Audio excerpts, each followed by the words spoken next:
Hello, class. Thank you for joining me for this week's sevens discussion on making work more meaningful. We get these two different perspectives, one being the nature of the tasks, and the other one being the nature of the interaction of the jobs and how we can make work more purposeful and significant, creating that meaning.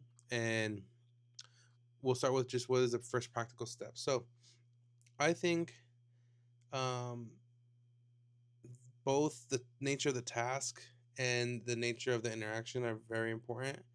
Um, I would say the nature of the interaction because sometimes um, we're in a position or in a field where the tasks that are being asked are kind of like across the board and everybody has to do it. It's uniform. But the way that we do it, or if we're expected to do something, the way that we interact with the actual thing that we're doing, whether it's people or product, service, whatever, I think the way that we interact is going to go a long way. And I think the way that we interact again is the more um, internal or individualized approach to what is being asked. And if the nature of something that's being asked is to like, go over there and touch the wall, that's the nature of the task is just to move from one end of the room to the other end of the room, touch that wall, and so be it. But the way that you can interact is maybe on the way that you see somebody also going that way, you can say hi, maybe create some um, establish relationships on the way to the wall. Maybe instead of just walking over there, you skip, you sprint, you, I don't know, act a little silly or goofy. And I think that creates something for you more so than what the task is already asking for. And to go into the idea of, all right, just to give you an example, I do behavioral therapy, and it's I do direct support on one, so I go into these homes or wherever I need to go, independent of my company or organization, and we are tasked to do a certain and specific type of work that is vetted and has a board behind it to like make sure that everything is done appropriately and to a certain level of professionalism.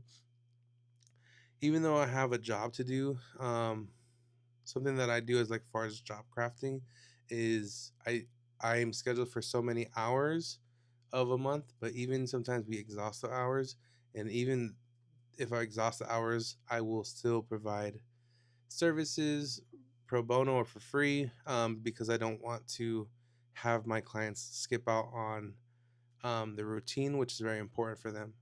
And because of that, I build a good rapport with the families and all that stuff like that. And I know that it's me going above and beyond what is being asked of me, and I know they recognize that, and it really strengthens my what would be credible professionalism because of uh, the nature of the work and how it's laid out. Even though I'm going against, I guess I'm not supposed to be working for not being paid. That's not a good thing, right? But I do it because I know that it makes a positive impact on the lives of my clients. Um, the downside of that is I don't, I'm working for free. I don't get paid. It's highly not suggested to do so, and there could be possible repercussions, I guess, if anything happens, and maybe I'm not being backed by the organization at that time, and that could be a negative impact on how that goes about.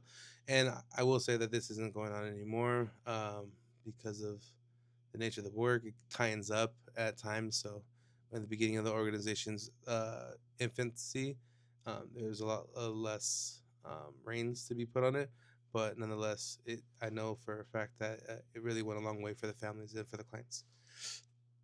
Anyways, my name is Justin Serrano, and I hope that you guys are having a wonderful week, and I'm looking forward to look at your guys' discussion posts. Have a wonderful evening.